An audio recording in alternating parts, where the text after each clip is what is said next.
I'm Octavio. I'm Aisha. I'm Alejandro. This is Manuel.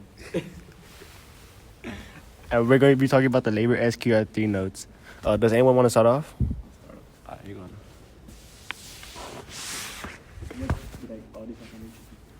So what I found interesting was the second topic that I read, which is the effects of the Dust Bowl, and the effects were that it caused a lot of people to migrate from their lands to foreign countries, and it just really goes into like death, and it goes into detail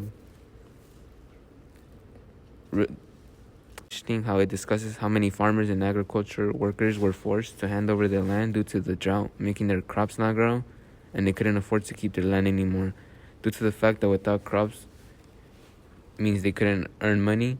Also, that many migrated to California looking for a new life, while some turned away at the border, and those who did not make it inside settled in Hooversville and competed with one another for very few jobs that they had. Things like art, literature, and photography started to rise up as a way of Americans trying to relieve their stress through entertainment. Does anybody else want to talk? Yeah, I'll talk. What's your name? I'll talk. So what I found interesting was, my first topic was organized labor today.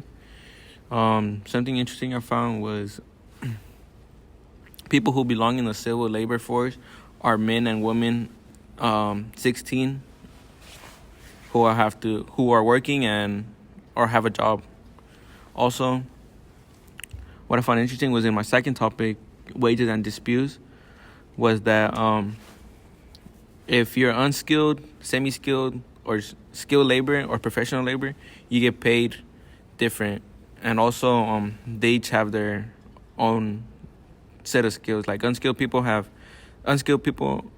that take no skill. They're just picking fruits and mopping the floor. Semi-skilled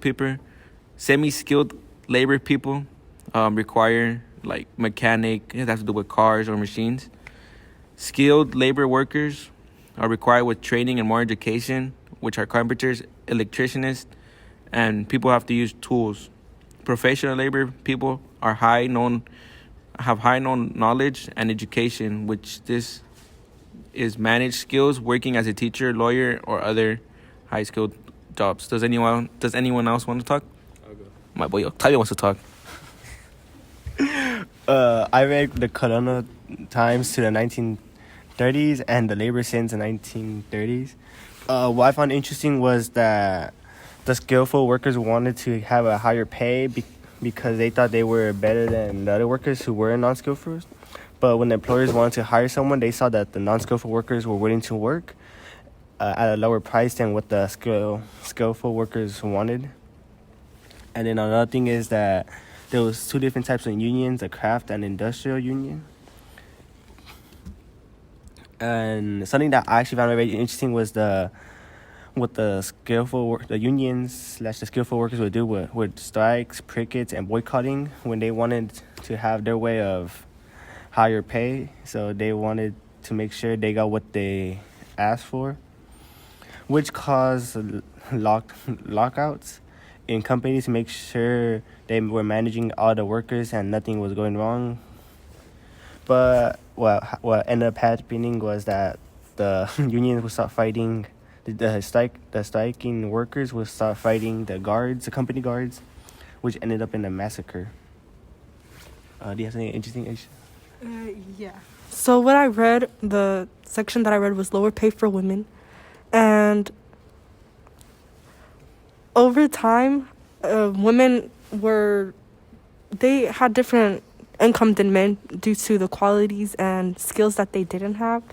In the book, men had more skills and qualities than women did, and I found that very interesting because over time they did change the rules, I guess you could say. But yeah, I found that interesting. Okay, guys. Now my question is for you guys. What what like different ideas we have like to complete pictures to like mean how do we work in the United States, or like how does it work work in the United States, like.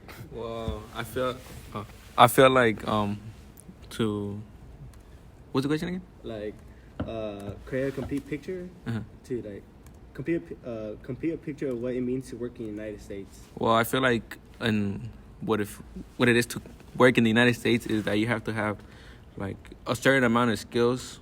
Like if you have a certain amount of skills, that's what you're gonna work as, and like that's how you're gonna get paid. Like if you have a lot of skill, you're gonna have a high paying job and like have to work a lot. But if you don't know how to work, you're just gonna be either helping people or just like learning how to work, and you're not gonna get paid as much as the people who know. Yeah, I agree that I agree with that. Not only that, but like if you're not that skillful worker, you might not get the job you want or you desire because you don't have the skills to have it. Anyone else wants to answer this question? I agree with both of you. If you want. I agree. If you don't have the skills that others have, then you won't get the job that you would like or that you need. Thank you. This was our labor discussion.